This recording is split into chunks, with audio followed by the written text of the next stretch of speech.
fashion business as well. In fact, Rahul Arora is right here with us in the studio, so let's go straight to him. Rahul, hi, good morning. These platform companies have come back in a big way, Zomato, Nykaa and a whole host of the others as well. Is there still some room in this party, or do you think it's nearing its end? Well, they've had an interesting journey, right, Sonia? First of morning, and thank you for having me. So I think if you remember post-listing, all of these guys went to fairly record highs, right? Paytm, Zomato, I remember, was at 200, and there was a huge correction. I think the one thing that's materially changed is some of them are either approaching or have approached profitability, and some of them are actually showing declining negative cash flows. And I think that's helping the business no end. The question is, are these sustainable? And are these businesses going to be able to fund themselves by the kind of cash flows that they're making currently, or are they going to require more private equity or venture capital to come in? I think that's going to be the big question.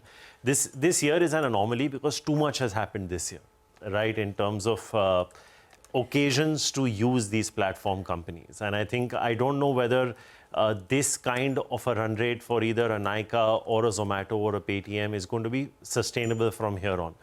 I'm not saying that the disruptors are going to be disrupted, but I heard you talking about Nykaa. I mean, even if it does about, say, 2.5, 3 rupees earnings per share this year, it's trading at north of 50 times. That place is getting very competitive. You know, Reliance itself has launched a couple of stores of Tira, for example. The Birlas are looking at that place. So I think competitive intensity is going to go up. I think the competition for Paytm has gone up dramatically over the last 2 or 3 years with a lot of smaller guys who've been funded that have come in. Zomato and Swiggy are an anomaly because they're just two of them. Nobody is like sort of come in and really disrupted that, whether it's a Reliance or Amazon or anything of that sort. But I think they've already been multi-baggers from the lows that they have. So I think if you're entering at this price, enter with a little bit of caution. I don't know how much of a return you can make. Specifically, if you look at, I mean, I know the target audience could be different, but if you look at Lever's commentary on beauty and personal care, it's very different from the numbers that Nykaa is showing. So it's very possible that the target audience is different. The lady probably shopping at Lever is probably very different from the lady shopping at Nykaa, and that's very possible. So you're probably talking about different income price points. But like I said, I think from where these guys have started, they run from the lows. I'd be a little circumspect in terms of the return I expect from here. Got it. All right. Hi, Rahul. Good morning. What have you made of this earnings season so far? You know, has it been a little bit better, or is it par for the course? Point number one. And point number two, I recall the last time we chatted, we were talking about the Nifty at 20,000 was getting top heavy. You know, and then we saw a bit of a pullback.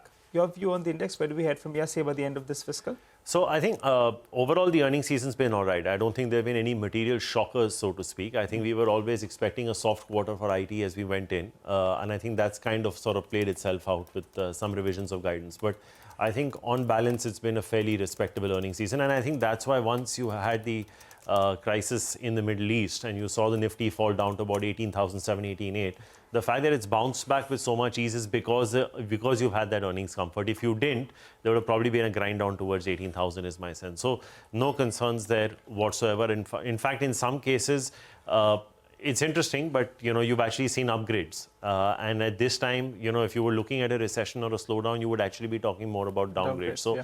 I think things are okay from an earnings standpoint. To your second question, where do we go in terms of the Nifty from here? End of this fiscal. So I think, Nigel, the one good thing is that the rupee is holding. Yeah. Crude, which was threatening to break above 100, is sort of come down to between 85 to 90. So your external sector is in good shape. I think by and large, you can reasonably assume that rate hikes are done. For the next few months, our own economist Teresa's expectations are that inflation should hover at 5% plus minus.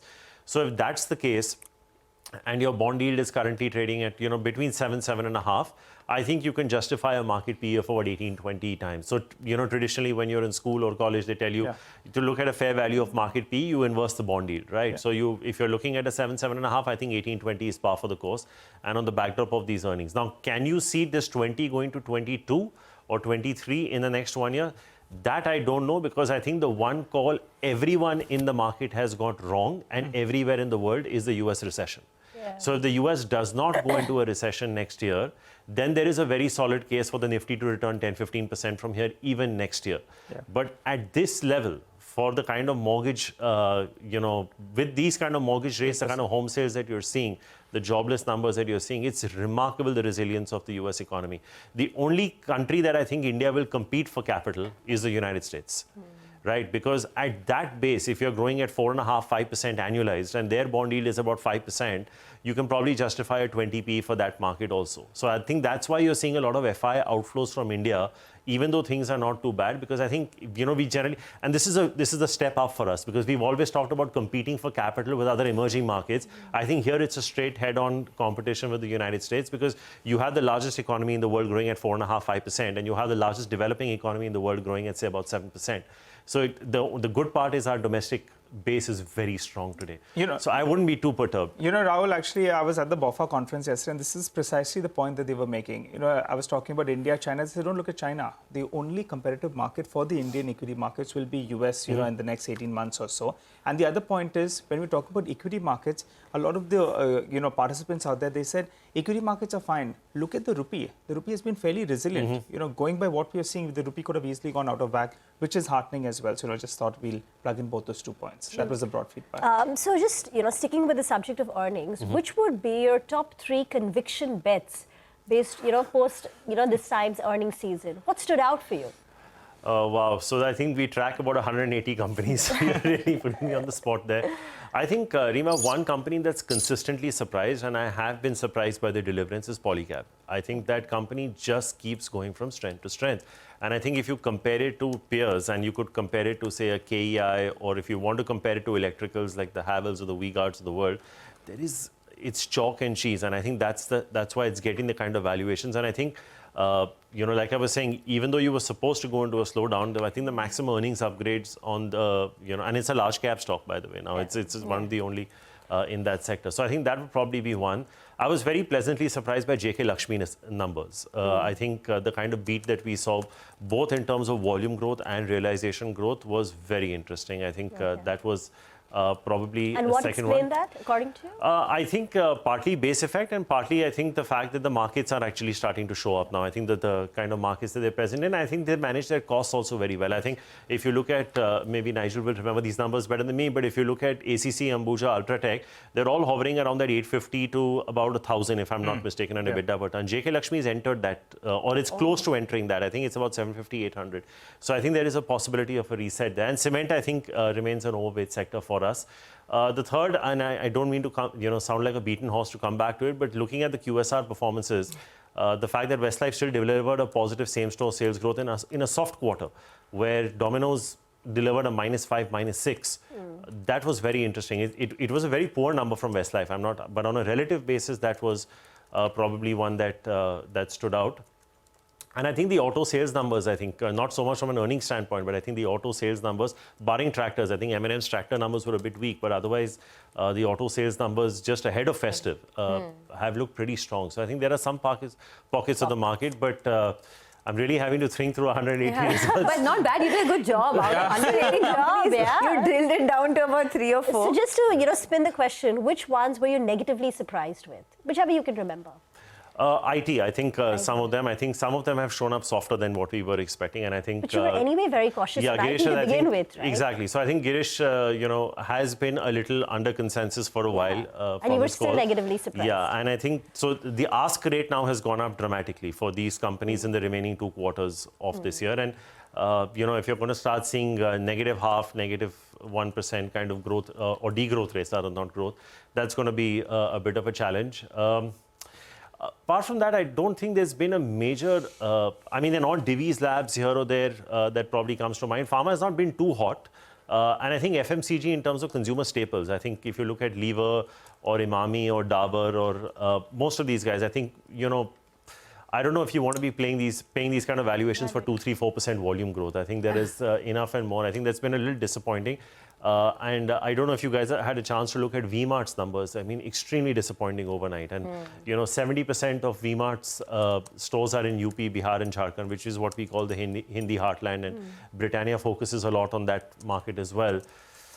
To report a net loss was not a good thing. I don't know. So I don't know how to read the rural sentiment, because on one hand, you have TVS, Bajaj and Hero doing what they are on their two-wheeler sales, which is also a mass market product.